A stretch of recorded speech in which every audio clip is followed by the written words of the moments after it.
Hello and welcome to the France 24 interview.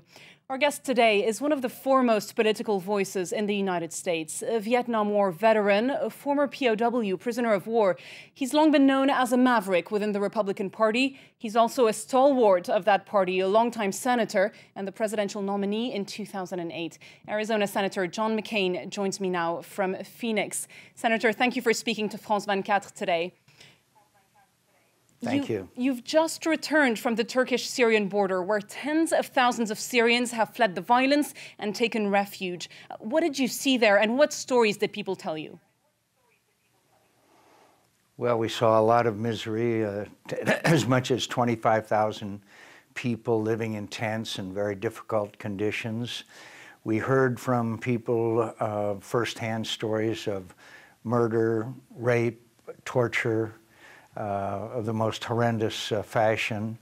And we also saw several who were freshly wounded who had gotten across the border as well. It's very moving to see young children and women and men forced into the situation that they are in. I also, by the way, we also met with the Syrian military liberation army leaders, and we also met with the Syrian National the Free Syrian Army, the Free Syrian Army and the Syrian National Council as well. You've been very vocal in calling for armed intervention in Syria, in fact, for U.S. airstrikes. Many analysts and Middle East experts disagree with this. They say it would only worsen the bloodshed. What's your response to that? All I can say is that if they think that it is acceptable for Bashar Assad with a supply of Russian arms, with Iranians on the ground, as well as Iranian help, against people who are virtually defenseless, then I respect their opinion. I strongly disagree with it. Bashar Assad has gone from shooting people to use of tanks and artillery. In recent days, he is now using helicopters to slaughter his own people. The, quote, ceasefire that was already violated once that they agreed to with the Arab League. Now this one, they are putting conditions on it. If he withdraws from the cities, then the people will take to the streets again, and that will not happen. I am confident, unfortunately, tragically confident, that you will see a renewal of the fighting. And all we've done is give him an opportunity to kill more people. During this period of time, there's been 7,000 new refugees into the refugee camps in Turkey. Senator, you've advocated airstrikes on Syria. Do you think airstrikes are really going to protect the population? Will it make Syria's civilians safer? Well, what we have advocated is multilateral, not unilateral action by the United States. We have advocated the establishment of sanctuaries, which the Turkish Prime Minister just yesterday made allusion to. We have made allusion to foreign air power that could be used to protect a sanctuary area from the Syrian army while they organize, treat the people medically, and also form a government, much as the way that the Transition National Council did in Benghazi in Libya. They would have to be protected if there were sanctuaries. But again, no American boots on the ground, a multinational effort, especially in cooperation with the Gulf states, the Saudis, and hopefully our European friends. You say establishing safe zones for civilians and using international air power. Is that really enough, though? Are you confident that boots on the ground will not be required? Syria being a fairly large country and Bashar al-Assad's army being quite powerful. Thank you for that question. I think it's important that we understand that boots on the ground, American or European, would be very harmful to the cause. I think it could arouse sympathy for Bashar Assad. I believe that the people who are fighting Bashar Assad, if properly equipped with given sufficient arms and protections, they could succeed. Look, right now, it's artillery and tanks against Kalashnikovs. The price of a bullet in the black market is now up to $4. They need help. This is not a fair fight. It is Russian arms that are helping Bashar Assad kill and massacre his own people. So we intervened in Bosnia, we intervened in Kosovo, we wish we had intervened in Rwanda, we intervened in Libya. We should also act internationally in Syria to stop the massacres. So you're saying the international community should arm Syria's opposition. One obvious objection to this, though, is that more weapons can only bring more violence and more death.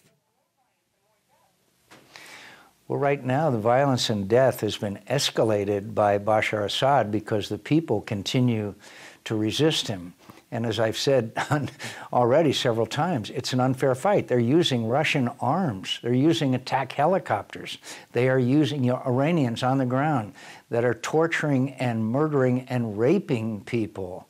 This is not something that we, with our standards and values, not to mention the UN Charter, should stand by and watch when we are able to do something about it. And we are able to do something about it. The same people that are saying now we can't do anything about it are the same people that said we couldn't do anything in Libya, the same people who said the same thing about Bosnia and Kosovo. And so I've seen this movie before.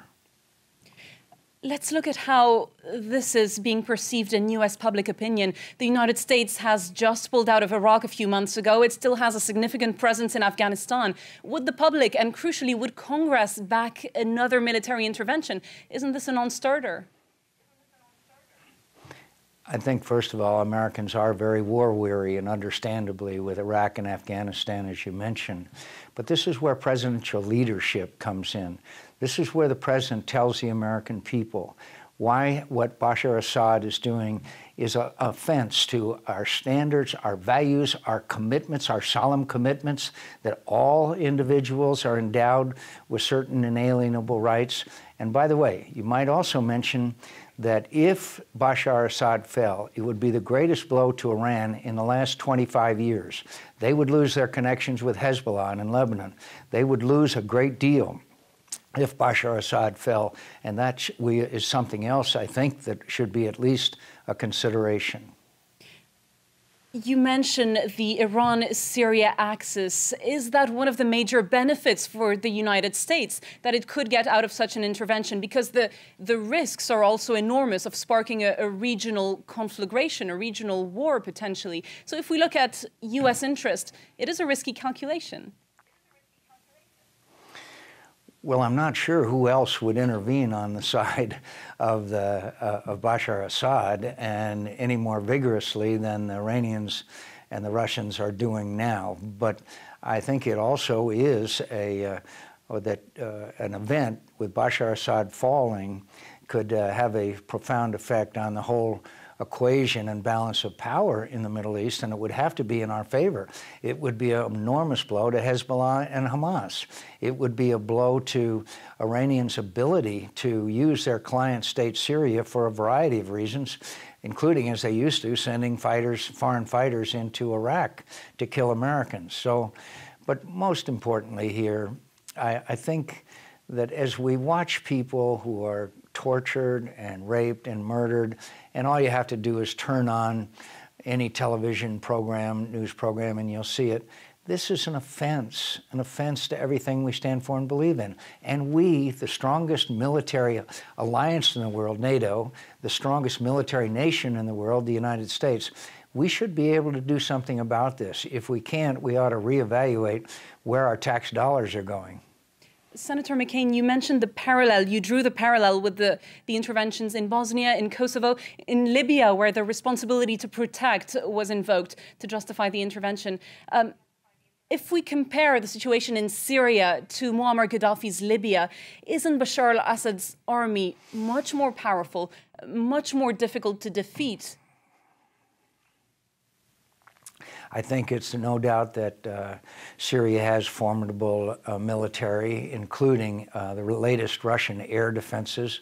Again, I repeat, if the United States air assets can't take out Syrian air defense systems, then our taxpayers should be outraged that we have wasted their taxpayers' dollars. And again, I think the important thing is to allow the Syrian freedom fighters, the Syrian Freedom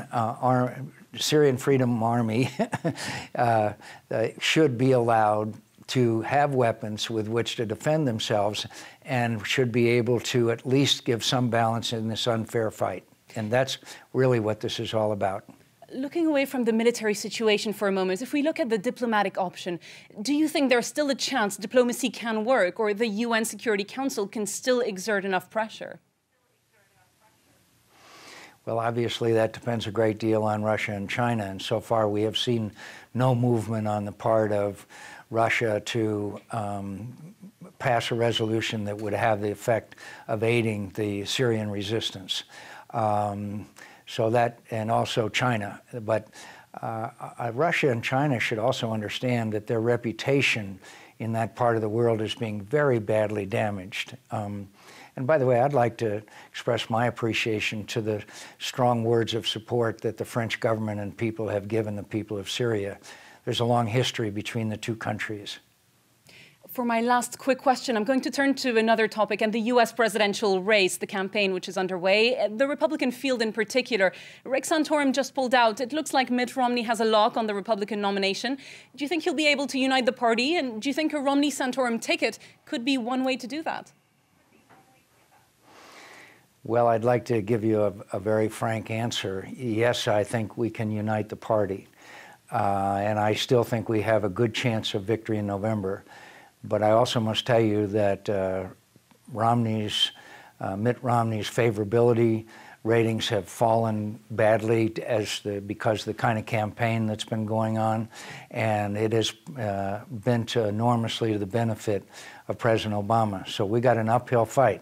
We can still win, but the tenor of this primary campaign was harmful to Mitt Romney as far as his favorability is concerned. So we got a lot of work to do, but we can do it. All right, so Mitt Romney's got his work cut out for him there. Arizona Senator John McCain, thanks very much indeed for joining us. And thank you at home for watching. Do stay tuned. More news is coming up on France.